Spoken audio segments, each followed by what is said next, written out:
इंसान किसी खतरे में न पड़ जाए इसलिए चेतावनी लिखी जाती है, और जहां चेतावनी लिखी हो वहां कभी नहीं जाना चाहिए।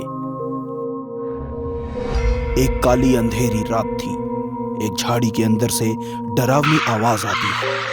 तभी झाड़ी को चीरकर एक भयानक डरावनी शक्ल वाली बूढ़ी चुड़ैल बाहर आती है।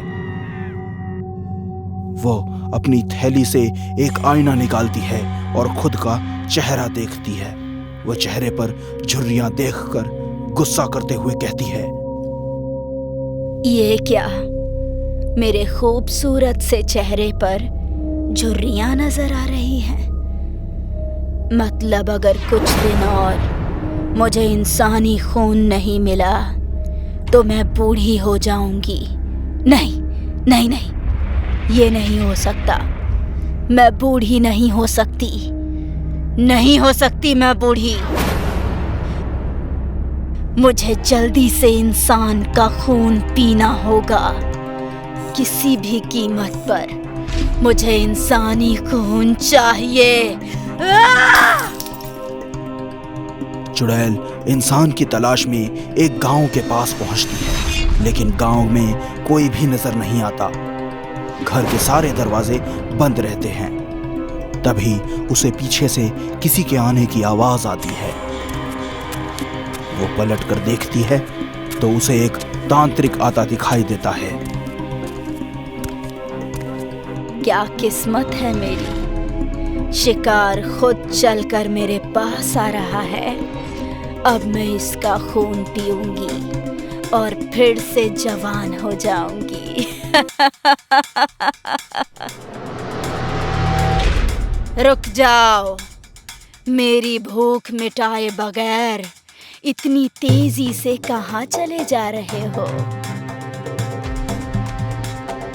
रुक जा चुड़ैल, और इस गांव से दूर चली जा, नहीं तो मैं तुझे नहीं छोड़ूंगा। चुड़ैल को मारना मुश्किल ही नहीं, नामुमकिन है। मूर्ख तांत्रिक, अब तू नहीं बचेगा, और ना ही ये गांव वाले। चुड़ैल तांत्रिक की ओर बढ़ती है। तांत्रिक भभूत निकालता है, आंखें बंद करके मंत्र पढ़ता है और चुड़ैल के ऊपर फेंक देता है। चुड़ैल दर्द से कराहने लगती है और रहम की भीख मांगने लगती है। छोड़ दो मुझे, माफ कर दो, मैं किसी को कुछ नहीं करूंगी। वैसे भी अब तू किसी का कुछ नहीं कर पाएगी। तांत्रिक अपनी थैली से एक छोटी शीशी निकालता है, जिसके अंदर चुड़ैल एक धुएं के रूप में कैद हो जाती है। तांत्रिक शीशी लेकर जंगल के एक कुएं के पास पहुंचता है। आज के बाद तू इस कुएं में कैद रहेगी, जब तक कोई तुझे यहाँ से निकाल नहीं देता।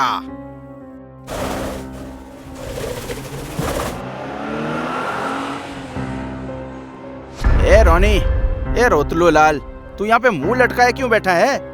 अरे हम पिकनिक पे जा रहे हैं यार, किसी की मैयत पे नहीं। जस्ट चिल यार। यार, जब से मुझे पता चला है कि हम जिस जंगल में पिकनिक मनाने जा रहे हैं वहाँ एक चुड़ैल का कुआं है, और वहाँ आसपास रहने वाले गांव के लोगों का कहना है कि उस कुएं की चुड़ैल लोगों को मारकर अपनी उम्र बढ़ाती है। बस तभी से मेरी बत्ती गुल है यार। गांव वाले गंवार होते हैं, इसलिए वो लोग भूत प्रेत चुड़ैल पर आज भी विश्वास करते हैं। खैर कोई नहीं, चुड़ैल हो या चुड़ैल की अम्मा, उसके साथ हम करेंगे तम्मा तम्मा। क्यों दोस्तों? सही बात है।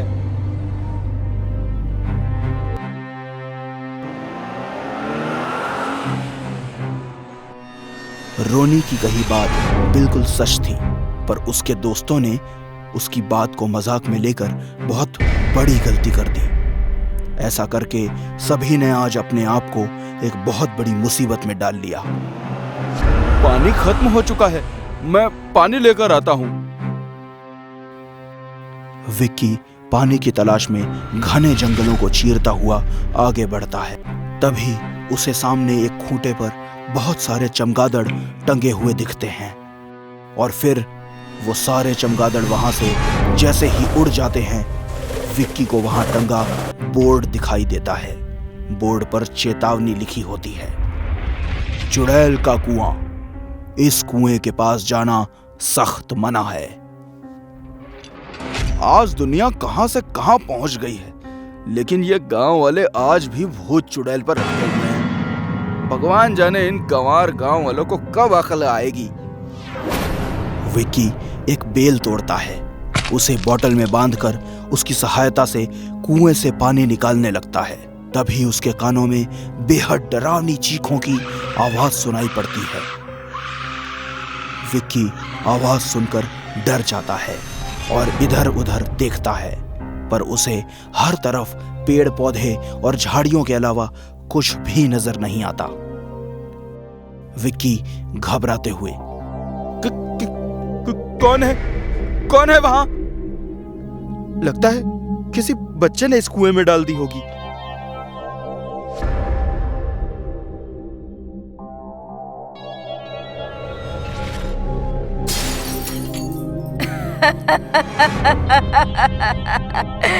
मैं वापस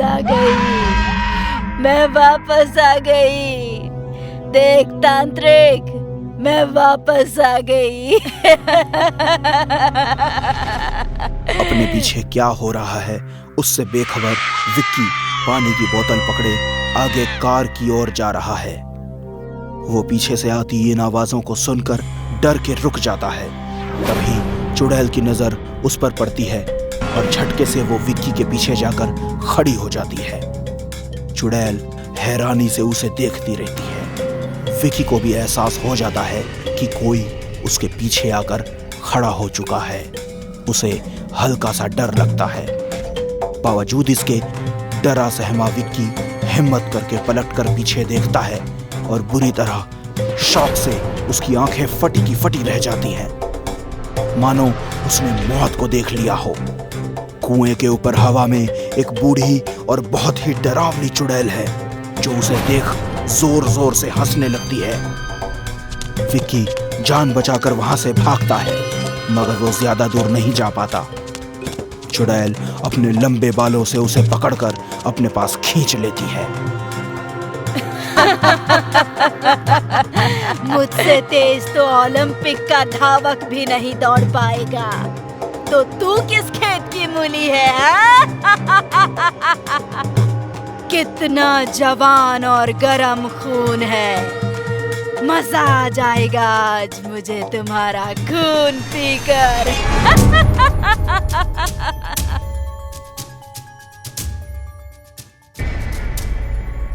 भगवान के लिए मुझे छोड़ दो, मुझे मत मारो। तुम ये पानी पी लो। मैं पानी नहीं, खून पीती हूँ। वो उस बोर्ड पर लिखी हुई चेतावनी नहीं पढ़ी क्या तूने? खून पीने वाली चुड़ैल हूँ जो खून पीकर जवान हो जाती है। अब मैं तेरा खून पीऊंगी। अचानक चुड़ैल की जीभ तेज धार बन जाती है और एक ही झटके में विक्की की गर्दन धड़ से अलग कर देती है। उसके धड़ से निकलने वाले खून को सर उठाकर पीने लगती है। खून पीकर चुड़ैल थोड़ी जवान हो जाती है और उसके चेहरे की झुर्रियां थोड़ी कम हो जाती हैं।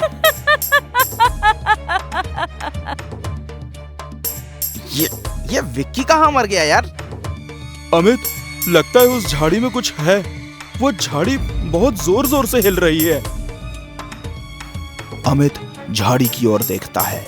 झाड़ी बिल्कुल भी हिल नहीं रही होती। वो कहता है, कहाँ हिल रही है?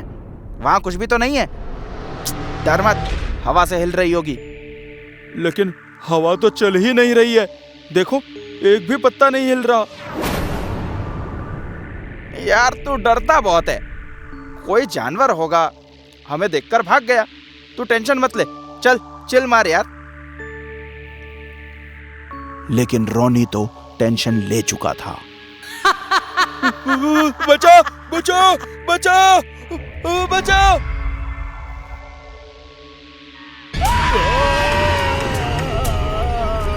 उसके दोस्त उसे छटपटाते हुए देखते हैं। अमित और संजीव रोनी को बचाने के लिए उसकी ओर भागते हैं। रोनी को खींचकर बाहर निकालने की पूरी कोशिश करते हैं। तभी अचानक से रोनी का शरीर बाहर आ जाता है। इस कारण अमित और संजीव जमीन पर गिर जाते हैं। जमीन पर गिरते ही वो संभलते हैं और उनकी नजर रोनी पर जाती है। रोनी का सर धड़ से गायब है। ये देखकर अमित संजीव बुरी तरह डर जाते हैं। दोनों कुछ भी समझ पाते उससे पहले झाड़ी से चुड़ैल के बाल बाहर आते हैं और वो बाल उन्हें पकड़कर कुएं की ओर खींच कर ले जाते हैं। दोनों उल्टे लटके हुए चुड़ैल के चेहरे से इंच भर दूर रहते हैं।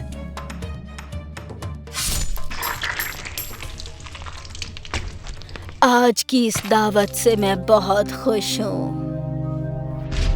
इंसान अगर किसी भी चेतावनी को जानबूझकर अनदेखा करता है तो वो अपनी मौत को दावत देता है।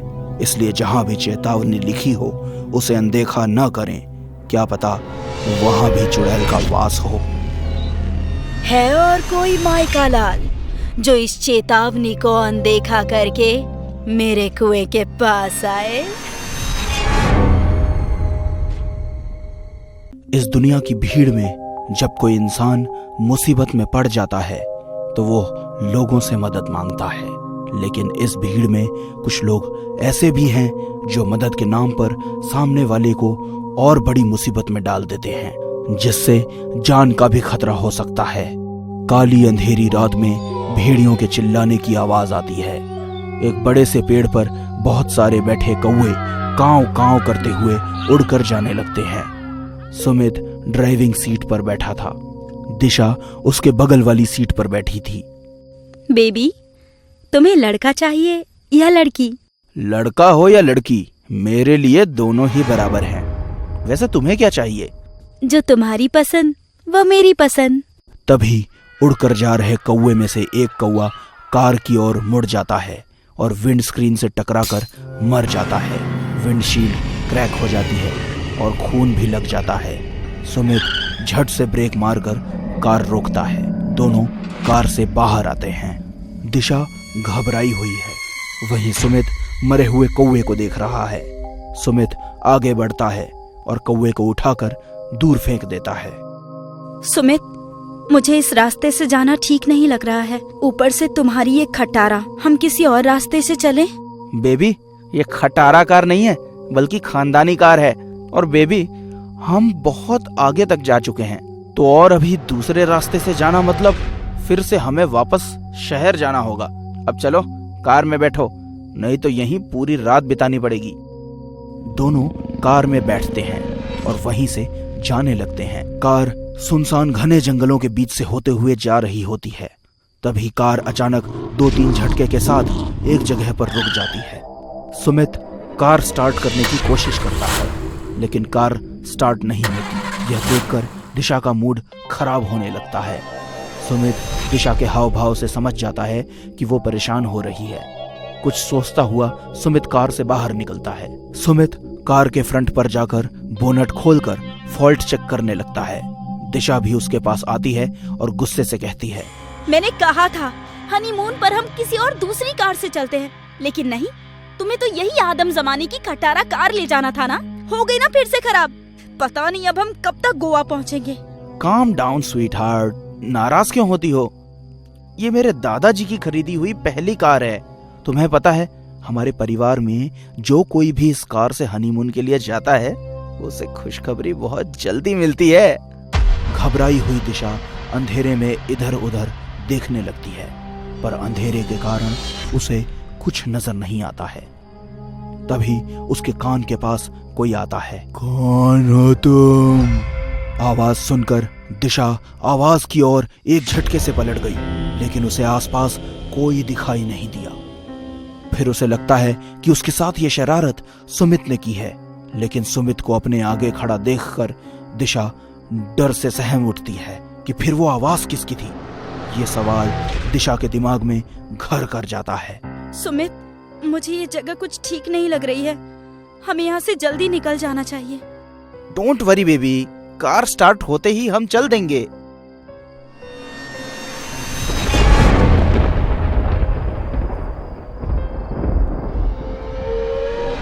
दिशा, क्या हुआ? चुड़ैल तुम्हारे पीछे। सुमित मोबाइल की लाइट ऑन करके देखता है तो उसके पीछे एक बूढ़ी महिला दिखती है। लगातार बिजली कड़क रही है। दिशा को अब भी थोड़ा अजीब लगता है। दिशा, ये चुड़ैल नहीं बल्कि कोई दादी अम्मा है। दादी अम्मा, हमारी कार खराब हो गई है। हमें आज रात यहाँ आसपास कोई रहने की जगह मिल सकती है क्या? सुमित, हमें इस तरह किसी अनजान लोगों से मदद नहीं लेनी चाहिए। ऊपर से ये दादी अम्मा कम चुड़ैल ज्यादा लग रही है मुझे। अब हर कोई तुम्हारी तरह जवान और खूबसूरत तो नहीं लग सकता ना डार्लिंग। डोंट वरी, ये एक बुढ़िया है। इसके खुद के पैर कब्र में हैं। ये भला हमारा क्या बिगाड़ लेगी? पास ही एक डाक बंगला है जहाँ मैं देख रेख का काम करती हूँ। तुम दोनों वहाँ रुक सकते हो। डाक बंगला का दरवाजा अंदर की ओर डरावनी आवाज के साथ खुलता है। दरवाजे पर उषा और उसके पीछे सुमित और दिशा खड़े होते हैं। तीनों अंदर आते हैं कि तभी दिशा के ऊपर एक सांप गिर जाता है। दिशा चीखती हुई उछलने लगती है। उषा उससे कहती है, घबराओ नहीं, नकली है, खिलौना है। मेरे पोते और पोती इससे खेलते हैं। जाओ, जाकर मुंह हाथ धो लो, मैं खाना लगाती हूँ। सुमित और दिशा एक कमरे की ओर चल देते हैं। उषा जाते हुए उन्हें देखती है। वहीं उसके चेहरे पर चुड़ैल का रूप भी नजर आता है। सुमित और दिशा डाइनिंग टेबल पर बैठकर खाना खा रहे हैं। उषा चुड़ैल के रूप में दोनों को खाते वक्त साइड में खड़ी होकर देखती है और स्माइल करती है। तभी दिशा ग्लास में पानी पीती है और ग्लास जैसे ही टेबल पर रखती है, उसे थाली में खाने की जगह बहुत सारे कीड़े मकोड़े दिखाई देते हैं। वो जोर से चीख उठती है और थाली दूर फेंक देती है और उल्टी करने की कोशिश करने लगती है। दिशा, क्या हुआ? दिशा, क्या हुआ? Are you okay? तुमने खाना क्यों फेंक दिया? मेरी थाली में छिपकली, गिरगिट और बहुत सारे कीड़े मकोड़े थे। मैं खाना नहीं, कीड़े मकोड़े खा रही थी। तुम भी ये खाना मत खाओ, फेंक दो सब कुछ। दिशा फेंकी हुई थाली की ओर देखती है तो उसे सिर्फ खाना ही नजर आता है। फिर सुमित दूध का ग्लास लेकर उसे दूध पीने के लिए देता है। दिशा दूध पीने लगती है। तभी उसे लगता है कि वो खून पी रही है। वह ग्लास में देखती है तो दूध लाल दिखाई देता है। वो झट से ग्लास फेंक देती है और खून खून चिल्लाने लगती है। ये तुम क्या कह रही हो दिशा? देखो वहां ना तो छिपकली है, ना ही गिरगिट है और ना ही कोई कीड़े मकोड़े हैं। इट्स ओके, ये लो, दूध पी लो। सुमित, इसमें खून है। मुझे खून पिला रहे हो? दिशा, तुम्हें हो क्या गया है? तुम्हारी तबीयत तो ठीक है ना? वो खून नहीं है, दूध है। लगता है तुम कुछ ज्यादा ही थक गई हो। चलो चलकर सोते हैं। सुमित गहरी नींद में सो रहे हैं। दिशा को नींद नहीं आ रही है और वो बेड पर बैठी है। उसकी नजर खिड़की की ओर जाती है तो उसे वहां चुड़ैल खड़ी नजर आती है। जोर जोर से चीखने लगती है। सुमित हड़बड़ाकर उठ जाता है और पूछता है, दिशा क्या हुआ? सुमित और दिशा दोनों खिड़की की ओर देखते हैं पर कोई भी नजर नहीं आता है। सुमित उठकर खिड़की बंद कर देता है और दिशा से कहता है, दिशा, जो कुछ भी तुम देखकर चीख रही हो वो सिर्फ तुम्हारा वहम है और कुछ नहीं। तुम आराम से सो जाओ, सब ठीक हो जाएगा। नहीं सुमित, मेरा बिलीव करो, वहाँ सच में कोई चुड़ैल जैसी थी। मैंने अच्छे से देखा है दिशा, वहां ऐसा कुछ नहीं है। एनीवेज, तुम बहुत घबराई हुई हो, मैं तुम्हारे लिए पानी लेकर आता हूँ। सुमित किचन की ओर जाता है। वहां फ्रिज रखा हुआ है। सुमित पानी निकालता है और फ्रिज का डोर बंद करके वापस मुड़ता है कि उसे लगता है कि उसने कुछ देखा है। वो फ्रिज वापस खोलता है और वो बुरी तरह हैरान रह जाता है। फ्रिज में एक कटा हुआ सर रखा हुआ नजर आता है। सुमित बुरी तरह से डर जाता है। तभी दिशा की चीख सुनाई देती है। सुमित आवाज की ओर देखता है। सुमित, सुमित, वो फिर आई थी। सुमित, प्लीज मेरा विश्वास करो, वो फिर आई थी। वो चुड़ैल ही है। तुम सही कह रही हो, ये जगह सही नहीं है। मैंने भी फ्रिज में किसी इंसान का कटा हुआ सर देखा है। चलो चलो निकले यहाँ से। सुमित और दिशा गेट की ओर भाग रहे हैं, लेकिन जैसे ही वो दोनों गेट के पास पहुंचते हैं तो गेट अपने आप बंद हो जाता है। दोनों को समझ नहीं आता कि अब क्या करें। दिशा पीछे पलटकर देखती है, तभी बिजली कड़कती है। उस बिजली की रोशनी में दिशा को उस घर की छत पर चुड़ैल उड़ते हुए दिखाई देती है। उसकी आंखें डर के मारे फटी की फटी रह जाती हैं। सुमित भी ऊपर देखता है तो उसकी भी हालत खराब हो जाती है, क्योंकि दोनों के सर पर मौत जो खड़ी थी। छत पर उषा बेहद डरावनी चुड़ैल के रूप में दिखाई दे रही थी। वो जोर जोर से हंसने लगती है। आज तक इस बंगले से बाहर कोई बचकर नहीं भाग पाया। तुम दोनों क्या जाओगे?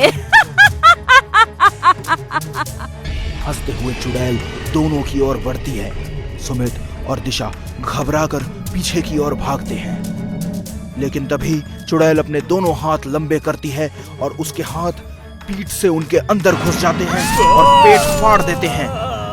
दोनों वहीं पर मर जाते हैं और चुड़ैल हंसने लगती है। इंसान को कभी भी राह चलते अनजान लोगों से मदद नहीं लेनी चाहिए, अन्यथा कभी भी कहीं भी जान से हाथ धोना पड़ सकता है। दोस्तों, अगर इंसान अपने काम को पूरी ईमानदारी से करता है तो उसे सफल होने से दुनिया की कोई ताकत नहीं रोक सकती। लेकिन फिल्म इंडस्ट्री में काम करने वाले कास्टिंग डायरेक्टर रमन ने अपने काम को ईमानदारी की छदम खाल उड़ाकर उसे अपनी हवस बुझाने का जरिया बना लिया था। यार संदीप, पूरा एक वीक निकल गया, लेकिन अभी तक हम वर्मा सर की हॉरर फिल्म की हीरोइन ढूंढ नहीं पाए हैं। अगर ऐसा ही चलता रहा ना तो ये काम हमारे हाथ से जाते देर नहीं लगेगी। बॉस, ये पिछले प्रोफाइल देख लो, एक से बढ़कर एक लड़कियां हैं। तू भी ना मूर्खों वाली बात करता है। अबे राकेश छाबड़ा, सोगी जी, ये सब ऐसे ही बड़े कास्टिंग डायरेक्टर नहीं बन गए हैं, मेहनत की है उन्होंने। तो आई थिंक सर हमें ओपन ऑडिशन रख लेना चाहिए। मुझे पूरा विश्वास है कि किसी न किसी नए चेहरे में हमारी हीरोइन जरूर मिल जाएगी। तुम ठीक कह रहे हो। ऐसा करो, तुम जल्दी से सोशल मीडिया पर ऑडिशन की सारी डिटेल्स अपलोड कर दो, मगर एड्रेस यहाँ का नहीं, मड आइलैंड के ऑफिस का रखना। वो जगह लकी है मेरे लिए। मेरे करियर की शुरुआत उसी ऑफिस से हुई थी। तू जल्दी से ये सब निपटा ले, हमें वहां के लिए अभी निकलना होगा। Okay boss.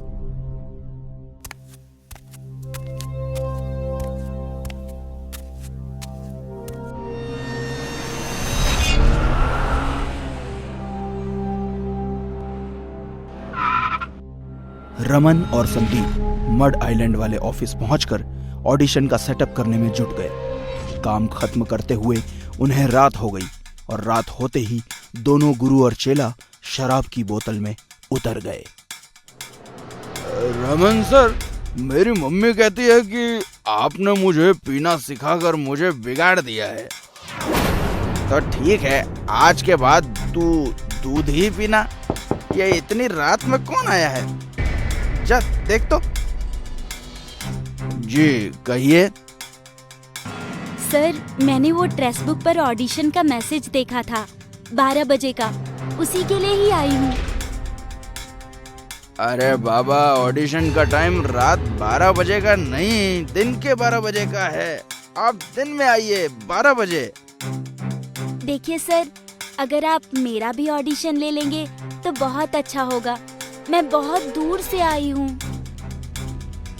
कितनी दूर से? जहन्नुम से आई है क्या? कुछ ऐसा ही समझ लीजिए। पर सर प्लीज ऑडिशन अभी ले लीजिए ना।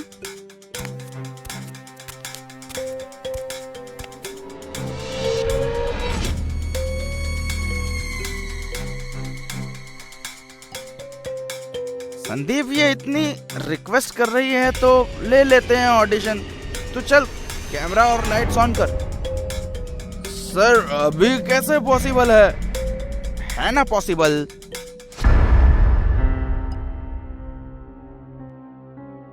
संदीप जी, अगर चाहे तो सब कुछ पॉसिबल है। आप वैसे भी सब कुछ मैनेज कर लेते हैं।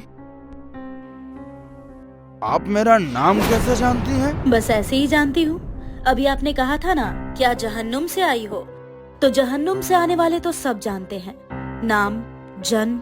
यूं पहेलियां बुझाने की बजाय तुम सीधे सीधे बताओ कि तुम्हें मेरा नाम कैसे पता चला, वरना निकलो यहाँ से। अबे सुन लिया होगा मुझसे ही तेरा नाम, बेकार में क्यों इशू बना रहा है? आर्टिस्ट की थोड़ी रिस्पेक्ट करना सीख। चल अब ऑडिशन की तैयारी कर। बुराई जब रगों में खून बनकर दौड़ने लगती है तो इंसान हैवान बन जाता है। ऐसा ही हाल रमन का था। आधी रात में कम कपड़े पहने हुए एक लड़की ऑडिशन देने के आई। वासना उसकी आंखों से टपकने लगी। रमन संगीता का फायदा उठाने का मन बना चुका था, लेकिन उसे क्या पता था कि ये ऑडिशन उसकी जिंदगी का आखिरी ऑडिशन होने जा रहा है। देखो, अब तुम्हें मेरे 3 तक गिनती करते हुए इस कैमरा की ओर पूरे गुस्से से देखना है, ऐसे जैसे कोई चुड़ैल अपने शिकार को देखती है। So 1, 2, 3 and action। अब तू जिंदा नहीं बचेगा। हर बुराई इंसान के सामने लौट कर आती है। अरे वाह, बिना डायलॉग मिले इतना रियलिस्टिक डायलॉग भी बोल दिया। बहुत बढ़िया। Thank you sir. इसे ही रियलिस्टिक एक्टिंग कहते हैं। बड़ी बड़ी हीरोइनें नहीं कर पाती। Mind blowing. संदीप, कल ऑडिशन कैंसिल कर दे। अब और ऑडिशन लेने की कोई जरूरत नहीं है। हाँ, और हाँ, डायरेक्टर वर्मा को भी कॉल करके बोल दे कि उनकी हीरोइन मिल गई है। क्या नाम है तुम्हारा? जी, संगीता। संगीता, संगीता, संगीता, संगीता, संगीता।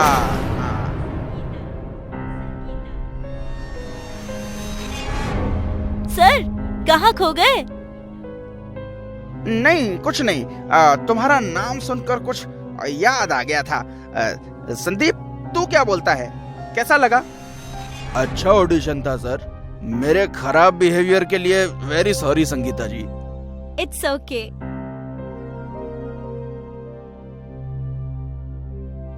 अब ये सॉरी वॉरी हो गया हो तो अब ऑडिशन भी चेक कर ले। बॉस, बैटरी डाउन हो गई है। इट्स ओके, बैटरी चेंज कर ले। सॉरी सर, मैं जल्दबाजी में बैटरी का दूसरा सेट लाना ही भूल गया। सर प्लीज गुस्सा मत कीजिएगा।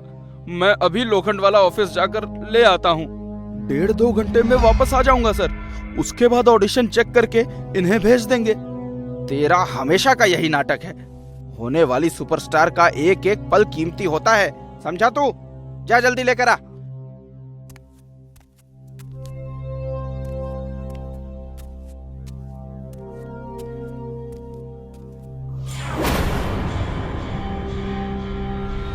हमें लगता है कि जो वक्त गुजर गया वो गुजर गया, अब लौट कर नहीं आएगा, मगर ऐसा नहीं होता। वक्त वो खेती होती है जहां हर बीते वक्त में हम अपने हाथों से अपने कर्म बोते हैं और एक समय के बाद अपने कर्मों की फसल हमें खुद ही काटनी होती है। आज रमन के कर्मों की फसल कटने का समय आ गया था। एक्चुअली मूवी में तुम्हारा कैरेक्टर बहुत ही बोल्ड और स्ट्रांग है। इस हॉरर मूवी में हीरोइन अपनी मौत का बदला लेती है। थोड़ा एक्सपोज भी करना पड़ेगा। आपको कोई प्रॉब्लम तो नहीं है? नहीं सर, मुझे कोई प्रॉब्लम नहीं। आजकल तो ये सब कॉमन है। अगर कोई कॉम्प्रोमाइज करना पड़े तो? चिंता मत करो रमन, मैं कॉम्प्रोमाइज करने के लिए भी तैयार हूँ। बस एक बार कह दो कि पिछली बार की तरह इस बार मेरा यूज करने के बाद तुम मुझे मारोगे नहीं। कौन हो तुम? बताया ना, मेरा नाम संगीता है। वही संगीता जिसे तुमने इसी बंगले में जिंदा दफन कर दिया था। ये कैसा मजाक है? कैरेक्टर से बाहर आओ संगीता। बहुत सालों से, कब से निभा रही हूँ मैं इस कैरेक्टर को सर। ऐसे कैसे बाहर आ जाऊं? यही तो मेरा असली कैरेक्टर है। अरे अरे अरे तुम्हारे चेहरे को क्या हो रहा है? अरे वैसे ही होता जा रहा है जैसे तूने किया था। यहीं इसी जगह तूने मुझे जिंदा गाड़ा था ना। अब मैं तुझे यहाँ गाड़ दूंगी। यहाँ अकेले रहते रहते मैं बोर हो गई हूँ रमन। तू होगा तो मजा आएगा। नहीं नहीं, ये नहीं हो सकता। तुम तो मर चुकी हो। फिर तुम यहाँ कैसे आ गई? जब बदले का गुस्सा आसमान को चीर देता है ना रमन, तो मरे हुए लौट आते हैं। नहीं संगीता, प्लीज मुझे माफ कर दो। मुझसे बहुत बड़ी गलती हो गई। मुझे ऐसा नहीं करना चाहिए था। माफ कर दो प्लीज, प्लीज मुझे माफ कर दो। तेरे जैसे लोगों के हाथों मरकर जो लड़कियां चुड़ैल बन जाती हैं, उनके पास माफी नहीं, मौत होती है। मौत। आज का मेरा ये ऑडिशन तुम्हारी जिंदगी का आखिरी ऑडिशन था रमन। अब तू ऑडिशन लेने के बहाने किसी भी लड़की का शोषण नहीं कर पाएगा। नहीं नहीं, प्लीज मुझे मत मारो, प्लीज मुझे मत मारो। जिंदगी में एक बात हमेशा याद रखना दोस्तों, बुरे कर्मों की जो फसल हम बोते हैं उसे इसी जन्म में हमें काटना पड़ता है। संदीप इस बुरे कर्म से दूर था, इसलिए बच गया। लेकिन आप लोग भूल से भी किसी लड़की का ना तो शोषण करना और न ही करते हुए देखना, वरना संगीता आज भी यही है हम सबके बीच।